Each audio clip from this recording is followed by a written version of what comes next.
Buenas tardes, bienvenidos, muchas gracias por vuestra asistencia y vamos a dar paso a la 7ª sesión telemática especial de la Academia de Ciencias, Ingeniería y Humanidades de Lanzarote, de las concebidas como foros de reflexión académica abierta. Y estamos en el ciclo de cambio climático y tenemos la 4ª sesión sobre calentamiento global y salud que va a desarrollar el profesor José Ramón Calvo Fernández, que es doctor en medicina y cirugía, es catedrático de Escuela Universitaria de Educación para la Salud y él es académico numerario de la Real Academia Europea de Doctores, correspondiente de la Real Academia de Medicina del País Vasco y numerario de la Academia de Ciencias, Ingeniería y Humanidades de Lanzarote, de la que es también vicepresidente. Como se trata de oírlo y después de dialogar, pues le cedemos la palabra a José Ramón Calvo. Cuando quiera, José Ramón, puedes empezar. Muy bien, muchísimas gracias al señor presidente y a todos ustedes, las 21 personas que están ahora mismo conectadas para oír este tema de que se trata de sumar a los otros que ya se han ido contando al respecto desde diferentes perspectivas referidas al calentamiento global y al cambio climático. Así que voy a compartir la pantalla que tengo aquí con ustedes y a partir de ahí pues podremos empezar a hablar un poco del tema. Bien, hablar en este momento de calentamiento global, de lo que es el cambio climático y sus diferentes problemas o sus diferentes, las situaciones que se generan a partir de este planteamiento, nos lleva a algo que está siendo muy notorio y muy importante y que podemos ir viendo a lo largo de los últimos años. Parece que este es un tema nuevo, pero no lo es en absoluto, como veremos. Miren, según la Organización Mundial de la Salud, 250.000 personas van a morir cada año en el mundo por causas vinculadas a factores relacionados con el calentamiento global y el cambio climático, que además afecta a diferentes grupos de población. Por ejemplo, en el año 2015, la Comisión de Salud y Cambio Climático, creada por la revista The Lancet, una de las grandes revistas médicas que existen en el mundo, denominó al cambio climático la mayor amenaza para la salud global del siglo XXI. Según un informe publicado por el IPCC, que es el Panel Intergubernamental para el Cambio Climático, generado desde Naciones Unidas, incluso si el calentamiento global se limitase a 1,5 grados por encima de lo que está ahora mismo, más de 350 millones de personas podrían estar expuestas a morir de calor allá para el año 2050. Y claro, los grupos poblacionales vulnerables, ¿cuáles son? Pues tenemos muchos grupos y todos básicamente tienen una característica y es, digamos que de alguna manera todos tienen algún factor que les hace más susceptibles de sufrir daño. Los enfermos crónicos con enfermedades especiales, los excluidos sociales, las comunidades marginadas y hacinadas en diferentes urbes, los enfermos encamados, los sometidos a tratamientos especiales, los trabajadores con labores extenuantes exteriores, los niños muy pequeños o los ancianos. Claro, la primera cosa que hay que hacer es definir la salud. La salud, tal como la entiende la Organización Mundial de la Salud, es un estado de completo bienestar físico, mental y social, y no solamente la ausencia de afecciones o enfermedades. Claro, eso automáticamente nos lleva a un planteamiento, y es el cambio climático un problema significativo para la salud de los ciudadanos? Eso es de lo que voy a tratar de responder hoy, aunque déjenme decirles que el primero en sugerir que las emisiones de CO2 debido a la actividad humana podría alterar el clima y subsecuentemente la salud fue Svante Arrhenius a finales del siglo XIX, pero sin embargo no fue hasta los años 70 que empezó a acumularse evidencia de que la temperatura media global estaba aumentando debido a la actividad humana y que eso iba a ocasionar al final problemas y trastornos de salud, que son de los que vamos a hablar hoy aquí. Hay una frase de Mark Twain que me parece pertinente, que dice que lo que nos genera problemas no es lo que ignoramos, es lo que estamos convencidos que sabemos con seguridad y sin embargo no es así. Eso no hay más que leer algunos tweets y algunos mensajes de negacionistas, incluso de profesores de instituto. Hoy he leído uno que han publicado en el que un profesor de catedrático de instituto de biología o de ciencias naturales viene a decir una cantidad de aberraciones absolutas sobre el tema del clima, que básicamente yo lo único que pensé cuando lo leí era pobres alumnos, porque obviamente lo que el hombre decía, aparte de no se sostenía científicamente por ningún lado, pero básicamente es un problema que todavía sigue existiendo. Y ese es un tema en el que claramente tenemos mucho que hablar. Y también me pareció pertinente hablarles a partir de un proverbio indio que dice que trata bien a la tierra. No te fue entregada por tus padres, sino que te ha sido prestada por tus hijos, ya que no heredamos la tierra de nuestros antepasados, ya que solo la recibimos en préstamo para nuestros descendientes. Y ahí lo importante, viendo esta preciosísima foto, que fue la primera foto que se tomó de la Tierra desde el espacio, vemos algunos conceptos básicos que han sido tratados, además por el profesor González de Posada en algunas de las otras conferencias, pero que pueden ser buenas para recordarlos si alguno no lo ha visto. Y esta es una imagen que a mí me gusta mucho, es una imagen en donde se ve la troposfera, la estratosfera y la atmósfera. Y bueno, a ver, por curiosidad ven al fondo digamos, el vehículo espacial que llega a la estación espacial, que se ve en la fotografía hecha desde la estación. Y la frase para describir qué es lo que estamos, o de qué daño estamos hablando, es una frase de Carl Sagan, el astrónomo que murió en 1996, que decía: si usted tiene una esfera o una pelota de billar, por ejemplo, recubierta de barniz, la delgadez de esa capa será la misma que la de la atmósfera de la Tierra comparada con el resto de su superficie. O la cuidamos o se desvanece. O sea, una bola de billar, si uno está continuamente raspándola, va a terminar perdiendo esa capa de brillo. Lo mismo le pasa a la atmósfera. Y claro, ¿y eso por qué pasa? Miren, la radiación solar atraviesa la atmósfera en forma de ondas luminosas, como todo el mundo sabe. La mayor parte de esa radiación es absorbida por la Tierra, que la calienta, y eso hasta ahí está bien. Es decir, si no fuera por eso no podríamos vivir. Más parte de esa energía es radiada por la Tierra de vuelta al espacio en forma de ondas infrarrojas. Pero parte de esa radiación infrarroja saliente es atrapada por la atmósfera y la calienta. Entonces, eso es una de las cosas que yo creo que probablemente es más difícil de entender por algunas personas. Es decir, estamos hablando, cuando se habla del efecto invernadero, es básicamente lo que se está mostrando en esa imagen. Es decir, esa capa está envolviendo a la Tierra, llega el calor que la Tierra necesita, la radiación que necesita, se la queda, y la que no la suelta. Pero si la capa que tenemos, que está formada por esos gases de efecto invernadero, básicamente CO2 y algunos de los otros de los que ahora hablaremos, pues al final terminan volviendo hacia abajo, y es lo que genera esa sensación térmica de la que estamos hablando.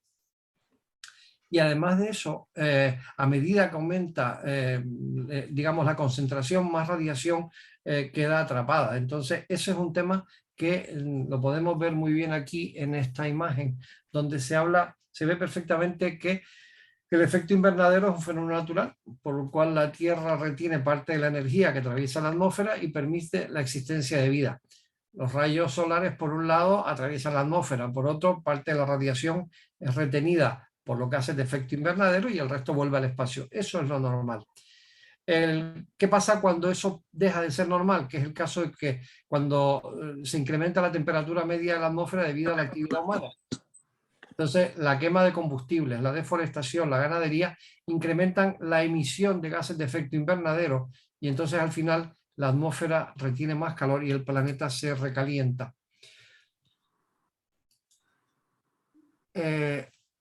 Claro, nosotros estamos realmente vertiendo una enorme cantidad de toneladas de contaminación causada por el hombre a la capa de la atmósfera. Entonces, realmente 152 millones de toneladas cada 24 horas, como si estuviéramos drenando. Entonces, claro, al final vemos que todo eso termina siendo un problema importante.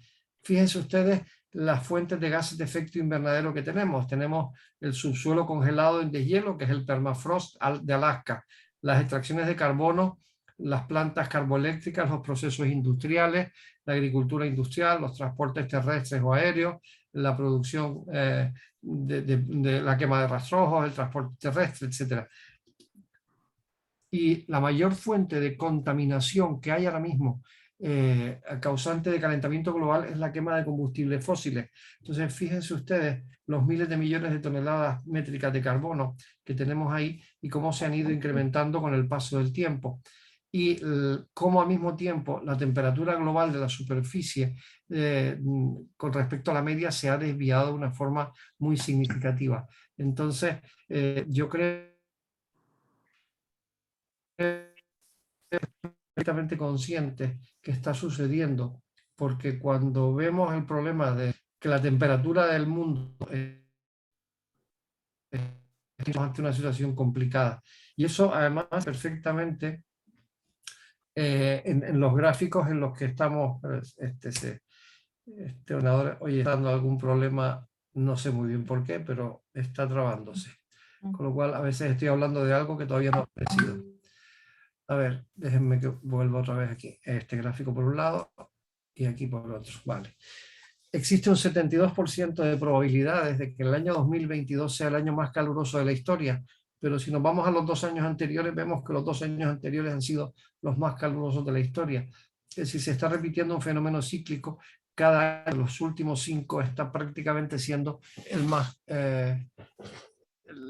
caluroso de todos los que conocemos. Y claro, eso al final nos damos cuenta que si los últimos 5 años han sido los más calurosos, obviamente alguna razón tiene que haber. Y lo que dicen los estudios es que si seguimos así en el año 2040, solo quedará hielo en los frigoríficos, ya que lo que en el año 2007 eran 14 millones de kilómetros cuadrados de agua sólida, agua helada, 33 años después será solo un recuerdo fotográfico y sus consecuencias serán catastróficas. Y eso lo veremos en unos momentos con respecto a los glaciares, que es probablemente un buen termómetro de lo que está pasando, ya que al calentarse el agua de los océanos aparecen algunos efectos secundarios. Y esta es una foto muy bonita y muy bien hecha de un oso polar que básicamente pues, necesita tener hielo para poder sobrevivir porque su estancia en el agua no puede ser excesivamente larga. Y al final se están encontrando problemas múltiples en ese sentido. Una de las cosas curiosas que hay ahora con respecto al clima, esto es de esta semana pasada, dijeron que la India había alcanzado temperaturas de 60 grados. Claro, fíjense ustedes que automáticamente la gente dijo cosas como esta. Vi esto y me dio un ataque de ansiedad, más de 60 grados en la India el 30 de abril, para los que siguen creyendo que el calentamiento global es una mentira. Claro, el tema está en que no es que sean 60 grados en la India, es la temperatura de superficie medida por satélite, han sido 60 grados, no tiene nada que ver con la temperatura del aire, que es la que nosotros percibimos y es la que nos puede generar un problema. Evidentemente están correlacionadas. La temperatura en la India en esta época alcanzó aproximadamente la temperatura del aire los 50 grados, lo cual no es una temperatura anormal del todo en esa zona. Lo que sí es anormal es la época del año en que se ha producido, porque además a veces es una zona del mundo que tiene ese tipo de características. Claro, ¿cuáles son los efectos de las olas de calor que hay? Pues miren, realmente las olas de calor persistente traen múltiples consecuencias. Entonces pueden afectar a la salud de personas vulnerables, como ya les dije antes. Esta concreta de la India pues, se caracterizó por sequedad y ausencia de precipitaciones y por tanto hizo que se dieran más incendios. Y luego también obviamente la formación de tormentas de arena. Y claro, además sabemos que si en una ola de calor se combina con un periodo de humedad, como son los casos de los monzones, aunque este no fue el caso, cuando ocurre afecta al sistema de refrigeración normal del cuerpo humano, el sudor, y claro, el cuerpo no realiza con tanta eficacia su trabajo porque no se puede evaporar y el cuerpo no se refresca, y en este caso el riesgo de un golpe de calor es muy alto. Claro, estamos hablando de que la temperatura percibida al final alcanzó los 57 grados, es decir, es una temperatura extraordinariamente alta. Claro, piensen ustedes que esto ha pasado no solo en la India, en el año 2020 ya pasó en Australia, donde se alcanzaron temperaturas de 44 grados centígrados. O en Ghana, donde también se alcanzaron temperaturas similares. O sea, les he puesto sitios de la Tierra totalmente distintos, donde las temperaturas han sido francamente terribles. En Europa, por ejemplo, el año 2021 hasta ahora ha sido el año más caluroso registrado. Y fíjense ustedes cómo cuando vemos el gráfico vemos las zonas, sobre todo las zonas de Francia, Alemania, Países Bajos, Reino Unido, Luxemburgo, el Benelux, están francamente, digamos, intensa la cantidad de calor que tenían. Claro, pero eso no es solo en zonas de Europa. Fíjense en Siberia. El 20 de junio del 2020 la temperatura en Siberia alcanzó los 38 grados. Es la temperatura más alta registrada al norte del Círculo Polar Ártico. Hablando de que realmente la temperatura en un sitio digamos, donde normalmente hace frío, pues alcanzó una temperatura que ni en Sevilla. Claro, alguien tiene un micrófono abierto por ahí y se está acoplando con alguna cosa. Hay un dato también que es el 93% del calor adicional atrapado por la contaminación causada por el hombre va directamente a los océanos. Y claro, eso que nos lleva a que las temperaturas oceánicas alcanzaron un nuevo récord. Es decir, y aunque a algunos nos gusta el agua calentita, pero evidentemente a los corales, a los muchos peces, la temperatura del agua alta hace que claramente su capacidad de reproducción disminuya y pueden morir y podemos tener problemas en los océanos por ese aumento de temperatura que se está viendo.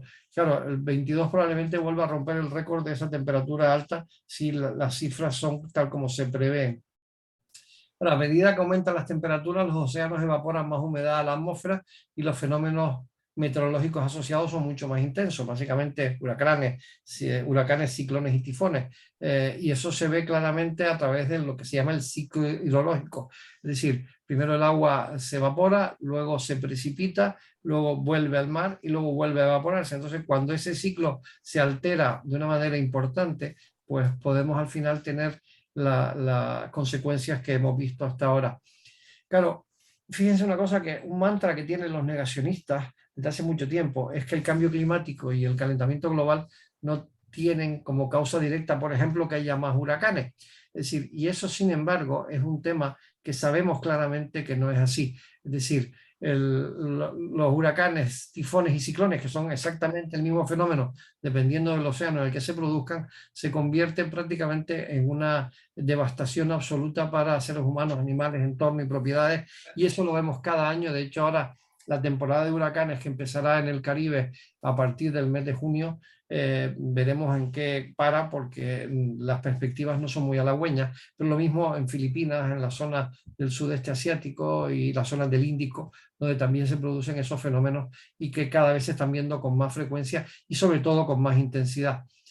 Claro, el problema está en que, por ejemplo, como decía este jefe de la Fuerza Nacional de Respuesta a los Desastres de India, el problema es que ellos han encontrado, por ejemplo, con ciclones en las costas de India, pero también con el COVID, con lo cual al final se suman los problemas, que es una de las consecuencias de la salud que tiene para las poblaciones más vulnerables. O sea, si encima de lo que ya tienen le añadimos cosas como la COVID, pues estamos hablando de un problema. Y eso ya lo dijo el Papa en la encíclica del cuidado de nuestro hogar común en el año 2015. Los efectos más graves de todos los ataques al medio ambiente son los que sufren los más pobres. Claro, la campaña de los pobres, que es una campaña internacional que se inició en esas fechas, mencionan la devastación ecológica como uno de los males principales que afectan a las poblaciones más vulnerables.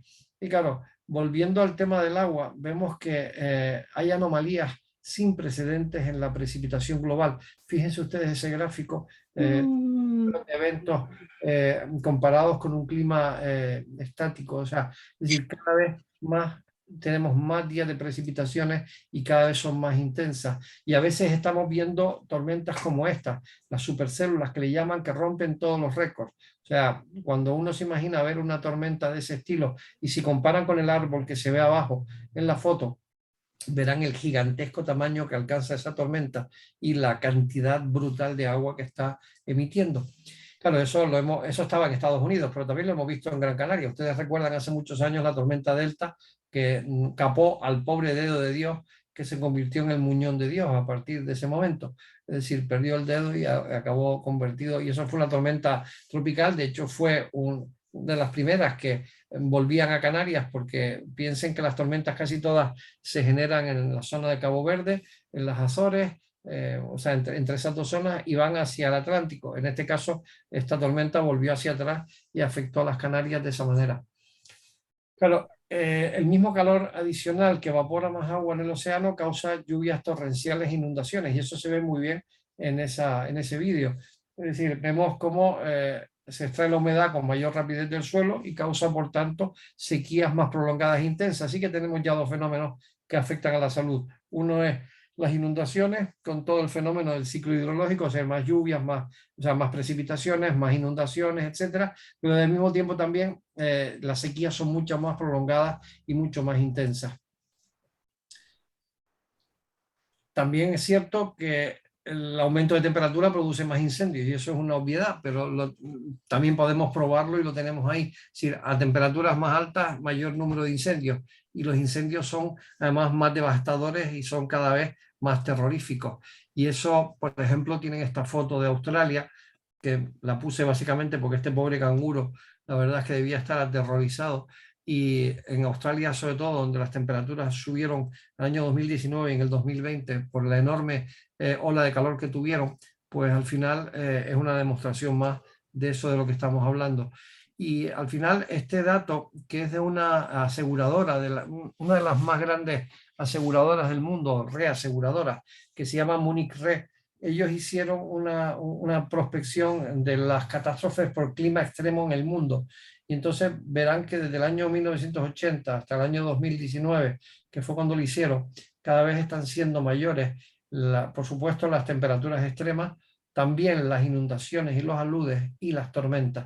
Es decir, está siendo claramente evidente, y uno de los elementos que están estudiando las aseguradoras tienen que ver con eso, porque obviamente modifican de manera importante lo que ellas están teniendo que asegurar y los bienes que aseguran.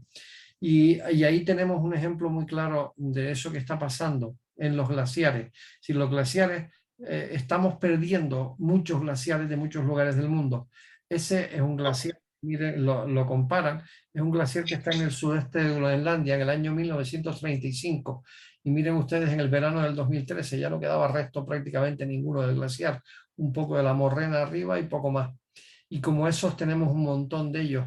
Y así, por ejemplo, la masa en Groenlandia es un acúmulo importante de hielo, y decían que si Groenlandia se derritiera, un montón de lugares del mundo se verían afectados por inundaciones y muchas ciudades se verían cubiertas por agua.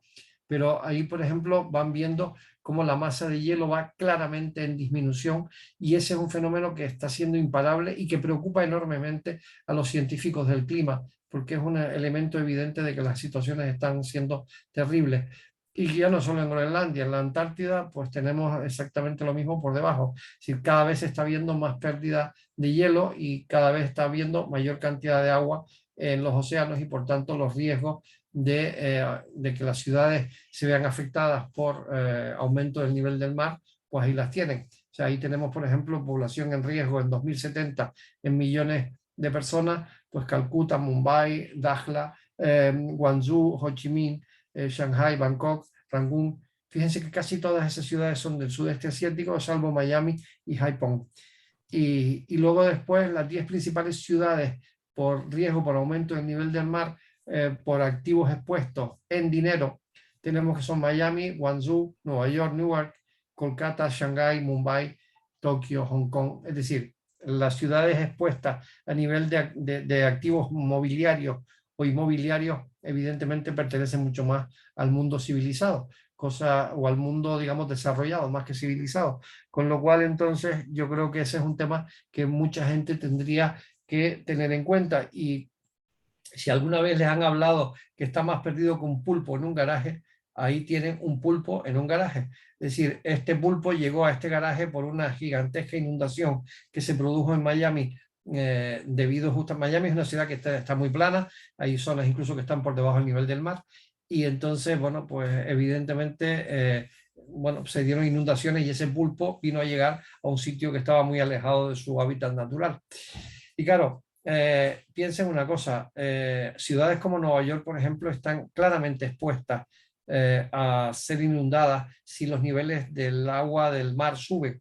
Y de hecho se calculaba que había una revista, Business Insider, que calculó que 129.000 millones de dólares en bienes inmobiliarios se encuentran en zonas inundables de Nueva York, lo cual debería hacer pensar sobre todo a aquellos capitalistas negacionistas del clima, que algunos de sus bienes pueden estar en peligro en el futuro.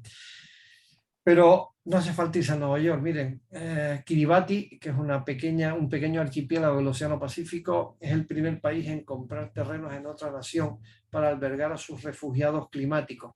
De hecho, ellos dicen que han comprado terrenos en zonas periféricas, en zonas terrestres periféricas, donde ellos puedan tener a la gente alojada, porque calculan que en 10, 15 años estarán básicamente ocultos por el agua, con lo cual tienen necesariamente que poder salvar a los ciudadanos, entonces han comprado terrenos para poder hacer eso.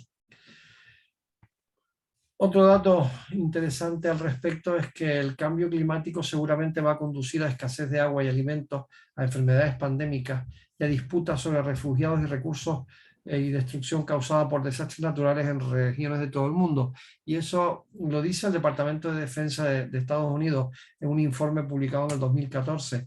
Claro, y si además nos vamos la comisión esa de la que les mencioné antes de Lancet, que dijo que el cambio climático es una emergencia médica, entenderán que estamos hablando de un problema de salud muy serio, porque obviamente el aumento de la temperatura está generando además una enorme cantidad de zoonosis y de enfermedades causadas por virus y bacterias que claramente tienen relación con el incremento de esas temperaturas. Y ahí en ese mapa tienen ustedes, por ejemplo, pues el virus del Nilo, como ha ido creciendo, la fiebre del Valle del Rift, el chikungunya, la enfermedad de Chagas, la fiebre del dengue, el Zika, etcétera, y hay sitios del mundo donde uno ni siquiera podría imaginar que hubiera dengue hace 15 años, por ejemplo.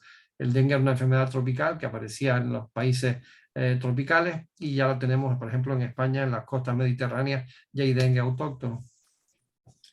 Las muertes atribuidas por la contaminación ambiental, pues se calcula que 9 millones al año. Y ahí tienen ustedes un mapa que publica la Organización Mundial de la Salud, donde se ve más o menos los porcentajes de muertes en según qué zonas de la Tierra.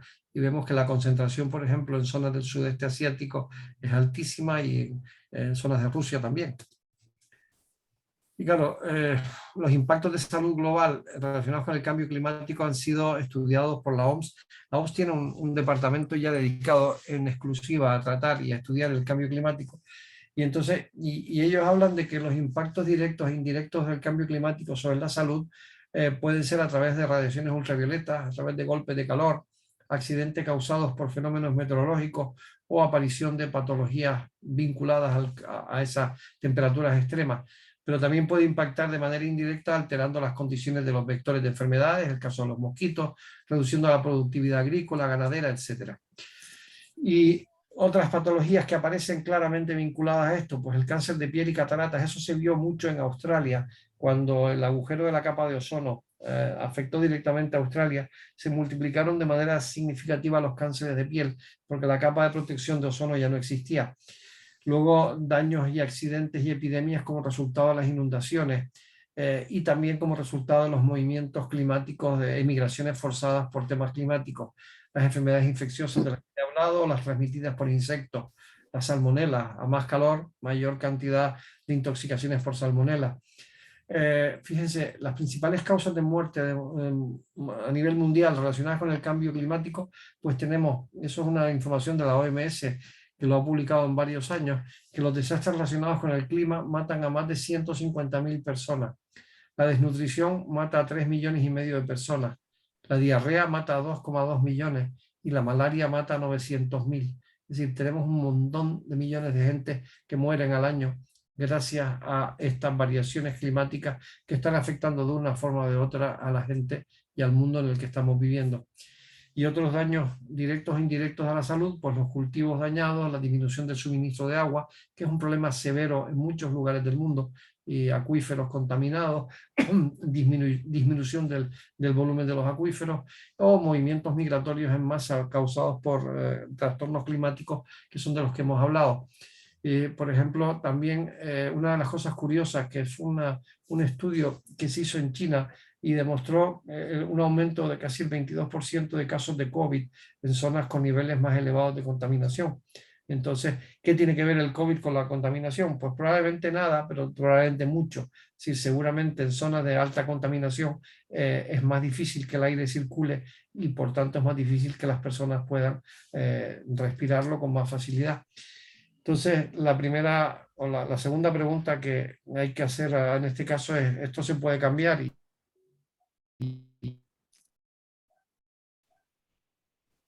Y nosotros tenemos que pensar es que tenemos las soluciones en la mano. Es decir, y la solución más importante en este momento es la energía verde. Es decir, piensen una cosa, en el año 2020 la capacidad eólica, esto está trabándose ahora, la capacidad eólica mundial llegará a los 30 gigavatios en el 2010, esto es lo que se decía en el año 2000. La realidad es que para el año 2019 esa meta fue superada 22 veces. Claro, la energía eólica, pues miren, ustedes no tienen más que ver este gráfico de la capacidad eólica en megavatios. Sí, desde el año 80 hasta ahora se ha disparado. La energía solar, pues lo mismo, la proyección del 2002 era el mercado de energía solar que crecerá 1 gigavatio al año para 2010. La realidad es que la meta fue superada 17 veces y en el 2019 fue superada 121 veces. Es decir, estamos hablando de que, por ejemplo, instalaciones solares fotovoltaicas en el mundo también se han incrementado de una forma brutal y, por tanto, cada vez es más barata la energía, los combustibles, digamos, la energía, las fuentes energéticas alternativas. Y otra cosa importantísima, por ejemplo, los módulos de células solares de silicio, que son las que permiten hacer los paneles solares. Fíjense ustedes el costo por vatio, digamos en el año 76 a lo que cuestan ahora. O sea, prácticamente empezó costando 79,40 dólares el vatio en el año 76 y hoy cuesta menos de 0,20 dólares el vatio. Es decir, claramente estamos en una dinámica positiva. Y además hay que saber una cosa, que es que cada hora llega a la Tierra energía solar suficiente para satisfacer las necesidades energéticas del mundo durante un año. Lo que tenemos que saber es cómo aprovecharla y tratar sobre todo de seguir investigando en lo que es el almacenamiento energético, que es una de las cosas que probablemente aún no hemos resuelto del todo. Y en la audiencia que hoy me escucha, hay expertos que probablemente podrán después hablar con nosotros al respecto. La capacidad digamos, de almacenamiento de energía también se han multiplicado y se han incrementado y se supone que se van a seguir incrementando. La proyección a 2040 es muy alta, aunque repito que es uno de los temas que aparentemente siguen estando en discusión. Y luego una cosa que está clara, por ejemplo, los vehículos a motor, que eran algunos de los elementos más contaminantes, cada vez hay más vehículos eléctricos a batería o híbridos enchufables que se conectan a la red. De hecho, miren ustedes, desde el 2010 hasta ahora, cómo se ha disparado también el porcentaje. Es decir, que algo hemos conseguido y hemos conseguido además cosas como cerrar el agujero de la capa de ozono. Y eso se hizo gracias a estos tres señores. Los premios Nobel de Química del 95, a Mario Molina, Robert Sherwood y Paul Crutzen, quienes descubrieron que los gases de hidroclorofluorocarbonados se combinan con las radiaciones solares y se descomponen en la estratosfera, destruyendo gran número de moléculas de ozono. Y esto era tan simple como los sprays comerciales que fueron prohibidos a partir del año 2004 y que a partir del año 2015 se prohibieron en la Unión Europea y a partir del 2025 queda prohibida la producción de cualquiera de ellos. Eso llevó también a otro grupo de gente a formar por parte de Naciones Unidas un grupo que se llamó el IPCC, del que les hablé antes, que es el Panel Gubernamental por el Cambio Climático, que fueron galardonados en el 2007 con el Premio Nobel de la Paz por sus esfuerzos para conseguir eso de lo que estamos hablando. Claro, la respuesta es Y sabiendo todo eso que sabemos y sabiendo tal como están las cosas, vamos a conseguir que cambien. Mira, hay una frase que a mí me gusta mucho de Upton Sinclair, el que fue editor de la revista Times, que decía que es difícil conseguir que un hombre entienda algo cuando su sueldo depende de que no lo entienda. Entonces, y yo creo que a veces estamos hablando de gente que claramente se ven condicionadas para negar la evidencia porque su sueldo depende de que esa evidencia no sea constatable, porque obviamente si vives del petróleo y vives de los combustibles fósiles, siempre vas a negar la evidencia de que eso está causando el cambio climático.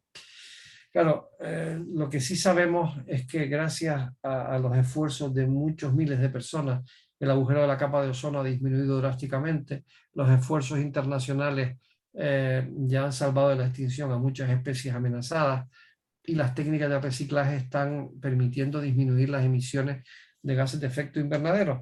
Y como decía Walt Disney, si lo puedes soñar, lo puedes hacer. Y por tanto, yo creo que hay muchas empresas que ya han decidido que lo van a hacer. Hay más de 240 compañías multinacionales, que ahí las tienen ustedes, que han decidido tomar acciones positivas en ese sentido. Y no, fíjense, ahí también hay otra historia muy curiosa. Hay un grupo de empresas que han simulado el que van a tomar acciones dedicadas a luchar contra el calentamiento global y entonces hacen cosas que son falsamente positivas para el clima. Es lo que se llama el greenwashing. El greenwashing es básicamente ese concepto. Yo digo que soy verde, yo digo que mis políticas son verdes, pero lo que hago básicamente bajo cuerda son cosas que no tienen nada que ver con la sostenibilidad. Y eso es un fenómeno que ha sido denunciado y que cada vez más se está hablando de él y se está pudiendo tratar al respecto. Entonces, la conclusión final que me gustaría compartir con ustedes es que de alguna manera todos y cada uno de nosotros deberíamos usar nuestras voces, nuestros votos y nuestras decisiones para luchar por el futuro del mundo y de la comunidad, porque eso habría que hacerlo como si el mundo dependiera de ello, porque es que realmente depende de ello. Se depende de que seamos capaces de cuidar esa tierra que de momento es la única que tenemos para poder vivir en ella. Y como decía Winston Churchill, la época de la falta de decisión, las medias tintas, los paños calientes y los argumentos confusos están llegando a su fin. En su lugar estamos iniciando un periodo de consecuencias si no actuamos. Eso lo dijo en el año 1936, antes de que se declarara las hostilidades de la Segunda Guerra Mundial, pero evidentemente nos vale perfectamente esa frase para lo que estamos hablando ahora. Y como decía una famosa antropóloga, Margaret Mead, no hay duda que un pequeño grupo de ciudadanos preocupados puede cambiar el mundo y de hecho son los únicos que lo han logrado. Yo creo que si ese pequeño grupo de ciudadanos cada vez somos más y cada vez se nos oye más, es probable que podamos hacer realidad eso que queremos, que es básicamente preservar la tierra, porque como decía el Papa Francisco, Dios perdona siempre, los hombres perdonan a veces, pero la tierra no perdona nunca. De manera que espero que este pequeño resumen, digamos, sobre el tema nos dé pie al menos a poder plantear algunas cuestiones sobre esto de lo que estamos hablando. Así que yo ya dejo de compartir y paso a la palabra a nuestro querido presidente para que él modere las cuestiones que hay al respecto. Muy bien, muchas gracias, José Ramón. Has preparado una buena documentación y espero que ahora tengamos una reflexión, un debate de interés. Bueno, vamos a ver cómo vemos a los que puedan desear hablar. Pongan la manita y así lo sabemos. Venga. Abajo donde pone reacciones podrán poner la manita y entonces con la manita sabremos quién quiere. A ver. Fernando Vidal. Fernando es el primero, sí. Venga. Una exposición magnífica, magnífica. Me ha gustado muchísimo. Sin embargo, yo he leído algo de que este exceso de calor puede provocar una nueva edad de hielo. ¿Es eso posible? Ay, ya me gustaría a mí saberlo. Probablemente hay gente mucho más ilustrada en esta audiencia que yo para poder responder a eso. Pero efectivamente hay algunos que han dicho que si las cosas siguieran sin cambiar y sin modificarse, es potencialmente posible que pudiéramos llegar a cambios importantes en en los fenómenos atmosféricos de manera tal que la temperatura de la Tierra cambiara de forma significativa. Pero creo que no tengo el nivel de información suficiente para poder responder a eso y no sé si alguien más de la audiencia puede responder con más capacidad que yo al respecto. Pues, más intervenciones.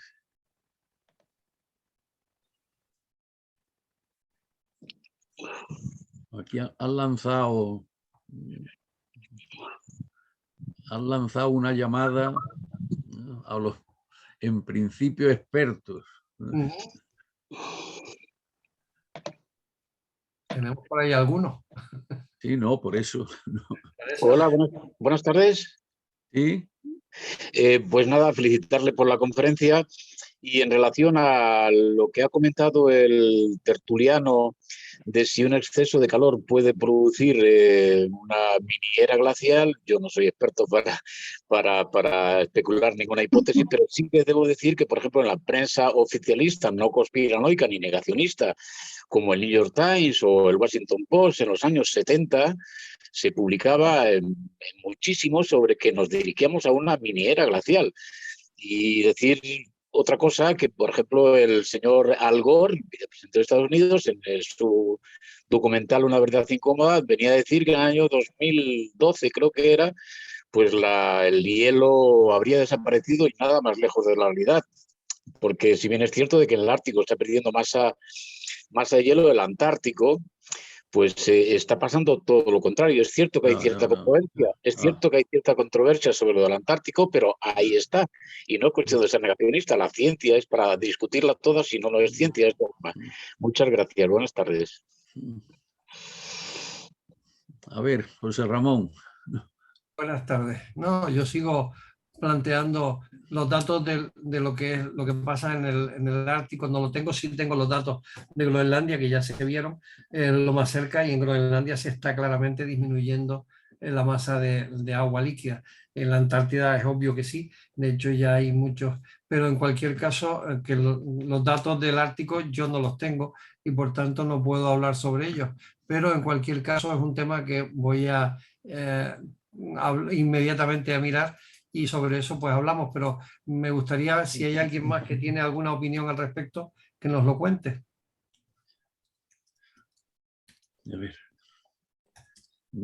Yo solo hago de moderador en el día de hoy. Bueno, ¿alguna otra pregunta, si no incidir en la controversia? Hola, buenas tardes. A ver, Alicia. Perdón, buenas tardes. Bueno, felicitar al ponente, me ha parecido una conferencia interesantísima y además de una presentación pues muy bonita.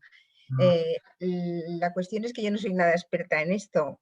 Bueno, me afecta académicamente, porque como le he comentado en alguna ocasión a Paco, yo imparto una asignatura que se llama Fisiología Ambiental de los animales y una de las partes de la asignatura es el efecto del calor y de la temperatura sobre el organismo animal. Entonces me interesa muchísimo. Pero claro, el fenómeno yo desde el punto de vista físico pues en profundidad no lo conozco. Lo que sí me gustaría preguntarte si realmente tú crees que es posible ya a estas alturas que factible una reversión. Eso es lo que yo me pregunto, porque yo eso es lo que no veo claro.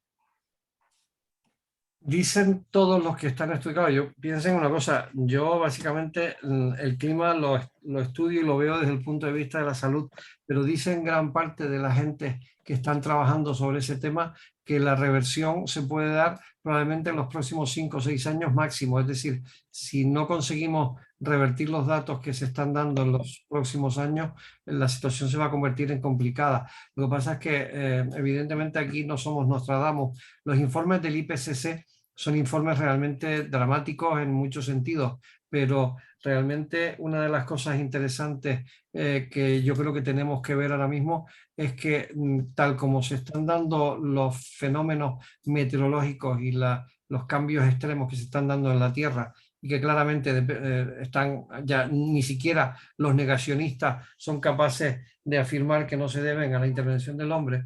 Entonces yo diría que ese es un tema que claramente está cada vez más severo. Entonces realmente es difícil saber si a día de hoy la situación es reversible, pero los expertos, y trabajo con algunos por ejemplo en el Barcelona Supercomputing Center, donde hay una persona que se dedica básicamente a este tema, y ellos siempre dicen que en los próximos 5 o 6 años se va a decidir mucho de lo que va a pasar en el futuro, porque el calentamiento global claramente se ha incrementado de una forma significativa.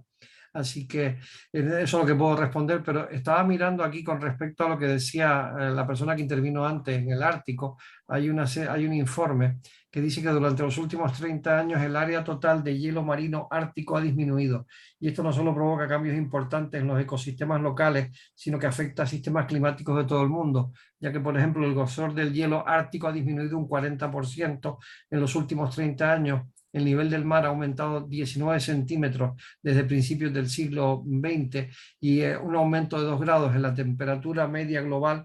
Se empieza a notar realmente los daños en el Ártico, cuyos veranos han sido especialmente calurosos en los últimos años. O sea que ese dato que les puedo dar bueno, contradice un poco la otra opinión que había al respecto, pero repito, como no soy un experto en el tema, porque ni soy meteorólogo ni me dedico al tema, les puedo hablar de las perspectivas que tiene sobre la salud, y claramente en eso podemos ver sin ninguna duda que la salud está siendo afectada por lo que es los fenómenos climatológicos provocados por la mano del hombre.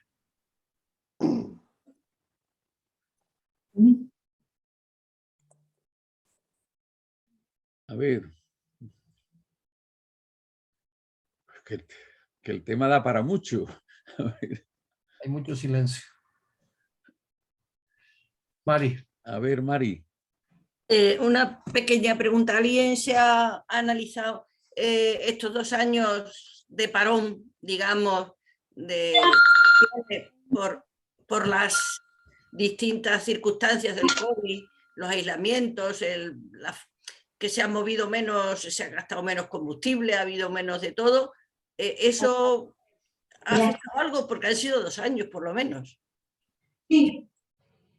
He visto algunos estudios al respecto, pero yo creo que todavía no pueden ser muy concluyentes como para... Yo creo que se están haciendo los estudios ahora, porque efectivamente después de 2 años, donde, sobre todo 1 año y algo, donde se produjo un parón absoluto en una parte muy importante del mundo, yo ya he visto que hay algunos estudios que se están iniciando, sobre todo para ver cosas como qué pasó con los consumos de combustibles cuando los aviones dejaron de volar, cuando los barcos dejaron de moverse. Es decir, eso es un tema que sé que se está estudiando. No conozco los datos, pero sí sé que ya hay algunos grupos de investigación que los están analizando, sí. Y además es pertinente, porque evidentemente es una buena manera de saber qué es lo que pasará si realmente en ese tiempo de parón podemos analizar qué datos son los que se produjeron. O sea, que a mí me parece esa investigación, así que bueno, ya veremos a ver qué nos cuentan cuando la acaben. Juan Jesús, creo que... Pues estoy en línea. Sí. Sí, pues bueno, yo creo que respecto de la influencia humana en el cambio climático, después de la conferencia que nos dio Abelardo Betancourt, yo creo que no caben negacionistas entre los que asistimos a esa conferencia. Centrando el asunto de hoy principalmente en la salud, y a propósito de la salud humana y la influencia que pueden tener factores como el calentamiento, pues a mí lo que más me extraña es que en unas circunstancias como las actuales, en las que hemos pasado toda la humanidad esta pandemia del COVID, no se haya puesto más atención en un peligro más grave que el cambio climático para la salud humana, y es el de determinados comportamientos de cientos de millones de personas. Es decir, este mes me ha llamado la atención leer una noticia, es que se había demostrado que por primera vez que un virus vegetal, un virus de plantas, afectaba a humanos, concretamente un virus que aparece, el virus del moteado suave del pimiento. Había una correlación entre personas que tenían prurito y fiebre y que le habían hecho los análisis y tenían el virus y habían comido esos pimientos procedentes de plantas infectadas. Pero eso es rarísimo. Es la primera vez que ha aparecido que un virus de planta afecta a un humano. Virus de pescados, pues seguramente muy pocos afectarán a nosotros. De aves ya afectan, pero de mamíferos, desde luego, son los que nos afectan a los humanos. Y resulta que en grandes partes del mundo, fundamentalmente en Oriente, se están comiendo mamíferos que no son herbívoros.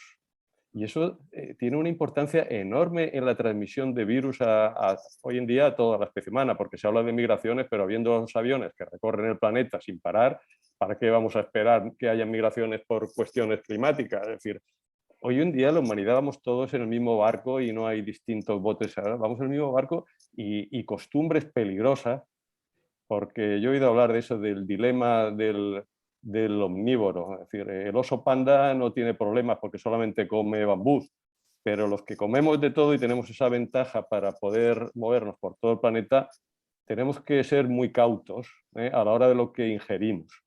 Y ya sabemos lo que pasó cuando ingerimos mamíferos que ya no eran herbívoros muy a su pesar, porque les habíamos dado alimentos que provenían de desperdicios de otros animales, y eso es un peligro para la humanidad. Y yo creo que en esta circunstancia de pandemia no se ha hecho bastante por parte de la Organización Mundial de la Salud, por parte de los medios, de exigir mayor responsabilidad a determinados países en donde la cultura le lleva a no tener asco, que es la salvaguarda que tenemos los humanos ante lo que nos puede contaminar. Estos señores no tienen asco de comerse pangolinos o bisones o cosas de este tipo, y esto es un peligro para la salud humana. No, me he desviado del tema del cambio climático, pero es que con la salud pues casi me da más miedo que no seamos conscientes de ese problema y estemos pensando en las migraciones, que desde luego van a tener muchos problemas, pero y el de la salud entre ellos también. Perdón por la digresión. No, yo creo además que en la digresión era pertinente, sobre todo en temas relacionados con la zoonosis, ¿no? Y efectivamente, lo que pasa es que ha dicho una cosa muy importante, y es la zona del mundo donde este tipo de cosas están pasando, que es una zona además donde hay una enorme ocultación de datos. Es decir, nosotros no sabemos, por ejemplo, en el caso de la pandemia, no tenemos ni la menor idea de lo que pudo pasar en China en un momento determinado, porque nunca fueron suficientemente claros ni transparentes como para eso, ni siquiera cuando estuvo la Comisión de la Organización Mundial de la Salud allí. Entonces, evidentemente es un tema que puede ser complicado, y sobre todo nuevas pandemias, nuevas zoonosis, nuevas afectaciones de virus, bacterias o parásitos pueden llegar, claro que sí. Lo que pasa es que yo espero que hayamos aprendido algo como humanidad de esto.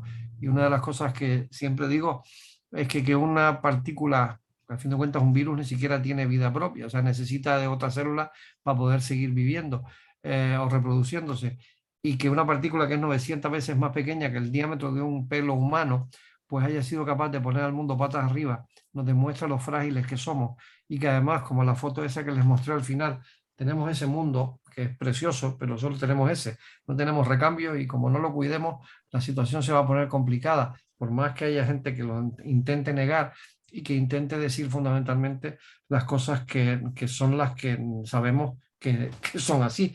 Y evidentemente citaba la conferencia que dio Abelardo y algunas de las otras que se han dado, la que dio Paco González de Posadas también al respecto. O sea, yo creo que hay suficientes datos científicos en todos lados como para poder probar y demostrar que claramente esto existe, claramente está pasando, y lo único que tenemos que intentar es que sea reversible y que la cosa no afecte más a las siguientes generaciones, porque muchos de los que aquí estamos no veremos muchas de las cosas que van a pasar en los próximos 100 años, pero evidentemente las generaciones de hijos y nietos sí la verán, y a ellos les debemos, entre otras cosas, que estas cosas no sucedan. Suele decirse que por alusiones el aludido tiene derecho a intervenir. Yo voy a sugerir a Abelardo, que ha sido aludido en 2 ocasiones, que ponga un poco de sabiduría desde la física, ¿no? Sí, bueno, yo no soy experto tampoco en cambio climático. Yo me he atrevido a hablar de los fundamentos científicos del tema, pero no soy un experto, no soy tampoco climatólogo, ni soy... Pero bien, yo creo que hoy está suficientemente demostrado el efecto del cambio climático de tipo antropogénico. Yo creo que eso, quien quiera documentarse, tiene hoy suficientes datos a su disposición, suficientemente validados para si hace el esfuerzo honesto, llegar a la conclusión a la que han llegado los científicos prácticamente por unanimidad. Que el efecto se está dando un calentamiento que ya es irreversible a los 1,5 grados. Es decir, de 1,5 grados no es ya posible. Lo único que podemos es estabilizarnos en ese dato, estabilizarnos en el 1,5 grados. Es decir, procurar que no vaya a más. Pero ir a menos ahora mismo no es fácil revertir esa situación en mucho tiempo. Por lo tanto, en cuanto a los datos concretos, ¿sí? Hay muchos argumentos. Por ejemplo, ¿por qué se habla de que podría disminuir la temperatura? Pues se supone que si hay mucho vapor de agua, se produce un gran albedo, una gran reflexión de la luz solar que no llega a la Tierra. Bien, eso está estudiado suficientemente. Quien quiera honestamente enterarse de estos temas puede ir a los últimos estudios del IPCC y salir de dudas. Por lo tanto, quien alimenta estas controversias, pues no sé qué intereses pueden tener, de dónde pueden nacer, etc. Hay unas críticas que son... Tiene una cosa, pero hay una escritura de la Casa de Hierro, porque parece que quiere vender el con la que es terreno. muy difícil llegar a ninguna estar ahí en la discusión. No tiene ningún sentido ponernos a discutir con personas que de entrada no van a aceptar los datos ni la actitud científica. Lo que niegan precisamente es la capacidad científica de llegar a conclusiones válidas.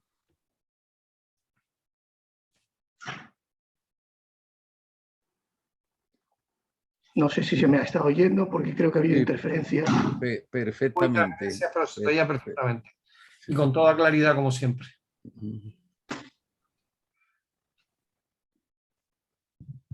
Vamos. Creo que le tenemos más miedo al cambio climático que a las enfermedades consecuencias del mismo.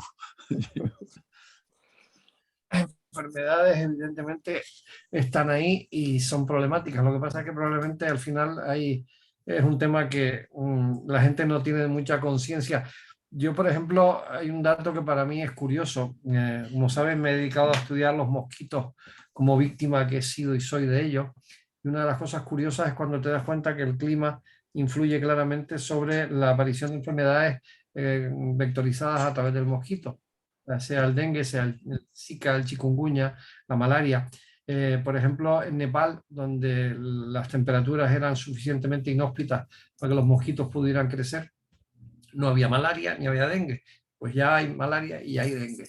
El clima se ha incrementado, o sea, las temperaturas se han incrementado, los mosquitos han podido subir y ya hay malaria y hay dengue en Nepal. Con lo cual es un dato curioso que, bueno, no deja de ser problemático, evidentemente. Muy bien, pues. Hola, buenas tardes nuevamente. Hola. Y a hablar Juan Jesús también. A ver, Juan Jesús. Sí, bueno, yo quería comentar que me ha llamado la atención cómo se valoran los daños posibles a 30 años vista de que pudiera originarse por el cambio climático. Hemos visto que Miami y otras zonas occidentales y zonas muy importantes, ciudades muy importantes de China, Japón, pues los daños serían incontables. Yo recuerdo ya hace muchos años haber visto en un ejemplar de Investigación y Ciencia un estudio económico en la que afrontaba el cambio climático desde el punto de vista de la rentabilidad que se obtendría con las inversiones necesarias, que fundamentalmente serían cambiar los modos de, es decir, las energías que estamos, el tipo de energía que estamos consumiendo ahora, los hidrocarburos, para, es decir, la rentabilidad que tendría eso, teniendo en cuenta los gastos que ahorraría a 30 años vista. Es decir, considerar el problema de la actuación humana, pues como muchas veces se suele contemplar como un problema de inversión. Es decir, hasta qué punto estamos cometiendo una irresponsabilidad de dejar de hacer inversiones que son rentabilísimas, no porque ahora nos llenen los bolsillos, sino por los costes que tendrían dentro de unos años si no los hiciéramos. Y no sé si esa sigue siendo la pauta, porque yo ese estudio lo leí hace muchos años y me pareció muy interesante, sobre todo muy motivador para a los políticos, pues moverles a que realmente tomen compromisos con esas acciones. Solamente comentarios. Bueno, ya hemos alcanzado la hora mágica de las 8, ¿no? Yo puedo anunciarles que el próximo martes hablaré de cambio climático en la Real Academia de Medicina de Santa Cruz, perdón, ya hoy de Canarias, ¿no? Y el martes siguiente en la Real Academia Nacional de Medicina de España. Esta segunda es accesible directamente entrando en la web de la Academia, en la televisión de la Real Academia de Medicina de España. La del martes próximo no sé si está disponible o no.